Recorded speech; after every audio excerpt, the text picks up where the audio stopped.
Halo semuanya, perkenalkan nama saya Afwan Gunawan yang akan menjelaskan materi terkait mata kuliah Desain UI UX.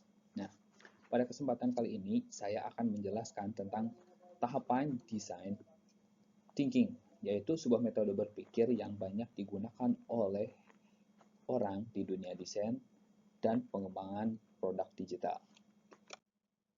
Nah, sekarang kita bahas apa itu design thinking.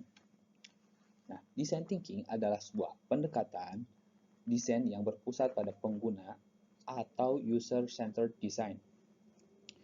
Tujuannya adalah memahami pengguna secara mendalam agar kita dapat menciptakan solusi yang tidak hanya efektif tetapi juga inovatif.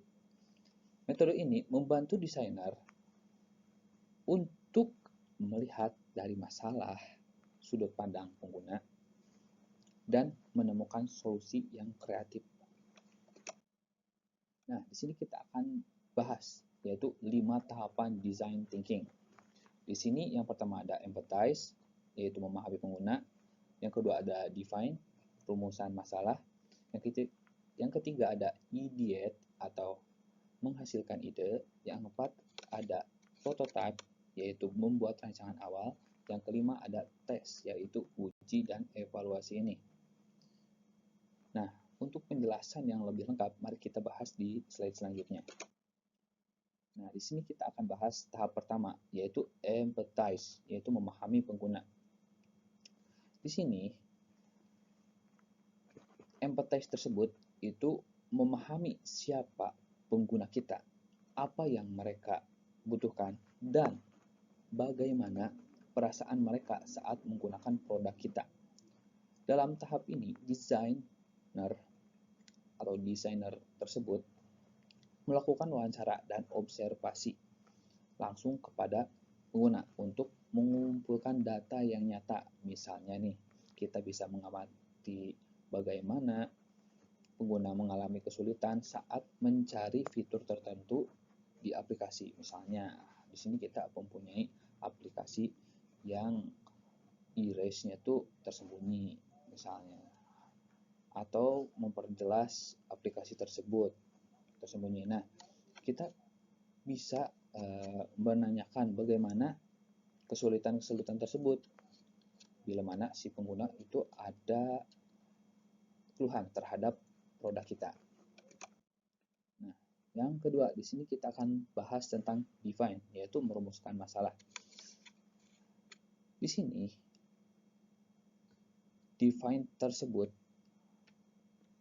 dapat menghasilkan atau mengolah hasil observasi menjadi sebuah pernyataan masalah yang jelas, biasanya dalam format how might we.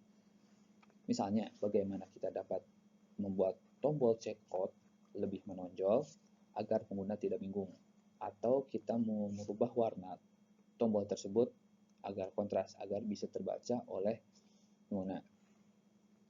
Nah, dengan perumusan masalah yang tepat, kita bisa memastikan arah solusi lebih fokus dan relevan. Nah, selanjutnya kita akan bahas ideate, yaitu menghasilkan solusi. Yaitu proses menghasilkan berbagai ide kreatif sebagai solusi. Kita bisa melakukan brainstorming dengan mencari contoh-contoh misalnya secara bebas tanpa rasa takut salah. Lalu membuat mind map untuk melihat hubungan antar ide.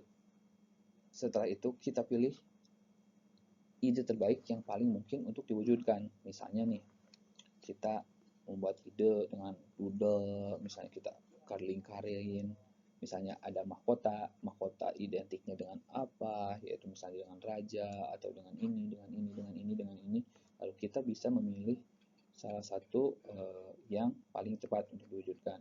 Nah, di tahap ini, prinsipnya adalah quantity over quality first, yaitu semakin banyak ide, semakin besar peluang mendapatkan solusi yang inovatif.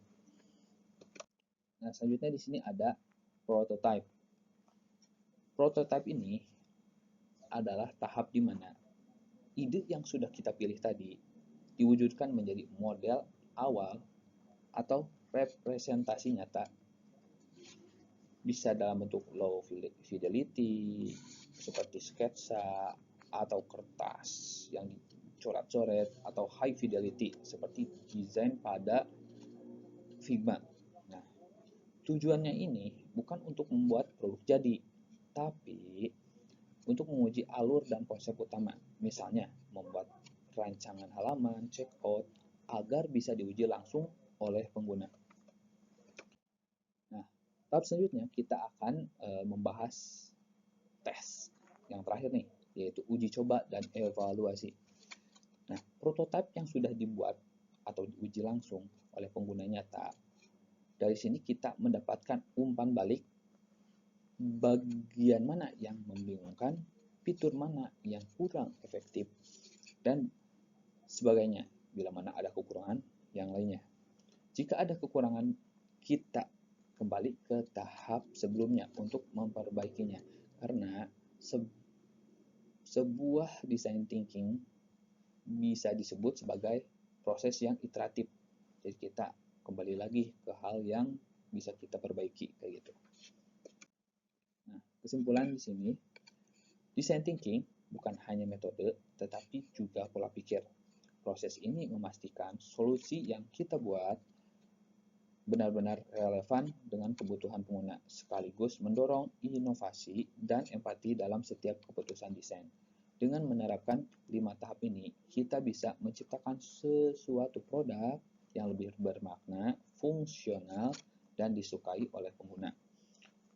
Mungkin itu saja yang dapat saya sampaikan. Mohon maaf bila ada kata-kata yang kurang berkenan atau kurang enak didengar ataupun terbata-bata. Terima kasih sudah mendengarkan. Thank you.